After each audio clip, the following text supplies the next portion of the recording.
وعليكم ورحمة الله وبركاته. ازيكم يا حبايبي؟ يا رب تكونوا بخير. النهاردة بقى هنعمل صينية سمك معتبرة حاجة كده فاخر من الآخر. يلا بينا نسمي الله ونخش نشوف هنعمل ايه. انا معايا هنا سمكة كانت بحالها، هي 3 كيلو بس ما شاء الله عليها يعني، بس هي مش ظاهرة في الكاميرا. وعندنا هنا الخضر بقى اللي هنحطه على السمك، بصل وبطاطس وتوم وطماطم وفلفل.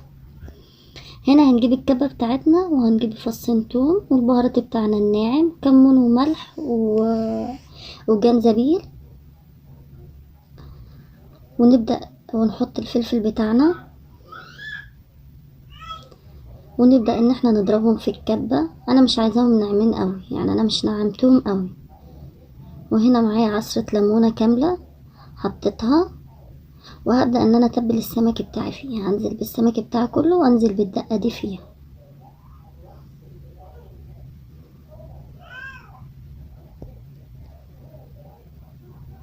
هسيبها في الدقة ديت لمدة نص ساعة. بعد النص ساعة هروح جايبة الدقيق بتاعي وابدأ ان انا انزل بالسمك فيه. هعفر السمك كله فيه كده، خلص الكمية كلها.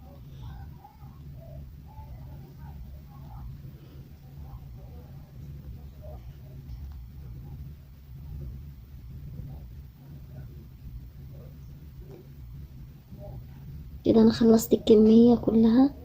هبدأ انزل بالزيت واسيبه يسخن واقلي السمك بتاعي كله. كمية السمك كلها هبدأ اقليها.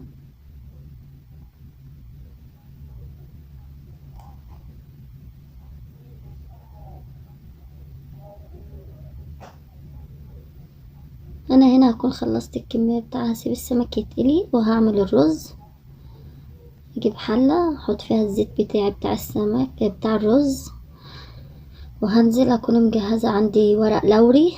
هنزل ورق لوري وحبة حبهان، تسيبهم يسخنوا في الزيت. الطريقة ديت بتدي ريحة للرز، ريحة الحبهان في الرز بتبقى حلوة قوي، والحبة البركة سوري والورق اللوري. هنا بعد ما سخنت الحبهان والورق اللوري هنزل بالرز بتاعي، هديله تشويحة حلوة كده. هنزل بقى بالملح بتاعي.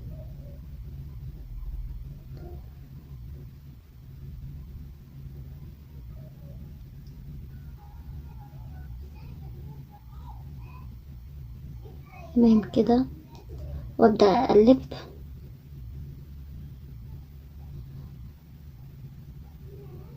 هنا بعد ما احس ان الرز بتاعي مفيهوش ميه خالص وانا حاطاه على النار خلاص نشف، هبدأ انزل بقى بالميه بتاعتي. هنا الحبهان بتاعي كان فتح والحبات اللي جوه طلعوا منها، ده بيبقى جميل جدا. هسيب بقى الرز ان هو يتشرب واطلع السمك بتاعي. ما شاء الله الله اكبر اتقل اهو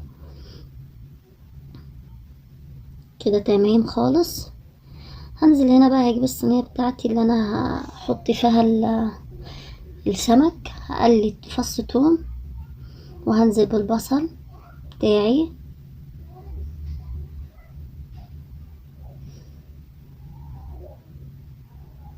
انا هنا لقيت الصينيه كبيره شويه على الحاجات دي، فقلت احطهم في حله وبعد كده نبقى ننقل في الصينيه.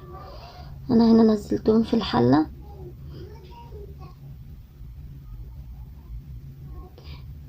كان عندي هنا زيت سمك اللي هو بقى من السمك، حطيت منه معلقه.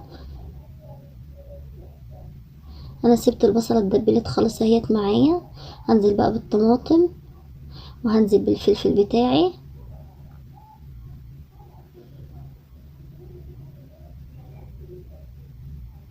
ونقلب الحاجات الجميله دي كلها مع بعضيها. الحاجات دي هتتاكل قبل السمك. بعد كده هنزل بالبطاطس. لو انت عايزه تستغنى عن البطاطس استغنى عنها، بس بامانه هي كانت حلوه جدا كمان. وهبدا انزل بقى بالبهارات بتاعتي اللي هي كمون وملح وكزبره ناشفه فقط لا غير، ما حطيتش حاجه ازيد من كده. واقلب الحاجات الجميلة دي كلها كده مع بعضيها. معلقة صلصة جاهزة،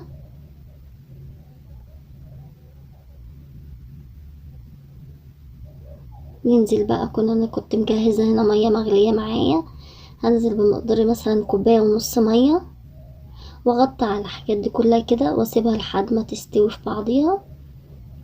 والبطاطس الاقيها استوت تمام، هي كده استوت معايا. هبدأ انزل بقى في الصينية بتاعتي اللي انا هدخلها الفرن. حطيت الخلطة بتاعتي وحطيت، هنزل بالسمك، واروح مديها السمك تقليبه حلوه كده على الوشين عشان ياخد من التتبيله بتاعتي ديت، وادخلها الفرن وبألف هنا وشفا. هنا بقى خلاص انا كده خلصت الرز بتاعي وخلصت سمك.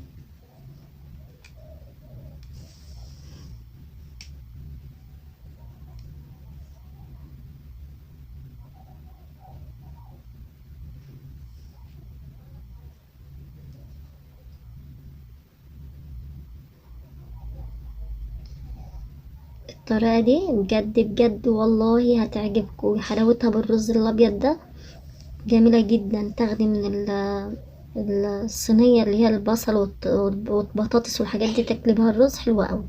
والسمك ده كنت اول مره اجيبه، كنت متردده فيه جدا، بس صراحة اما جربته عجبني، حلو جدا جدا جدا. وان شاء الله المرة الجاية نبقى نجيبه ونشويه، نشوف ان شاء الله نبقى نعمله في الفرن نشوي. وبكده يا حبايبي يكون وصفتنا النهاردة خلصت. يا رب يا رب تنال اعجابكم، ويا ريت يا حبايبي لو عجبكم مش تنسوني باللايك والاشتراك. مع السلامة يا حبايبي، باي باي.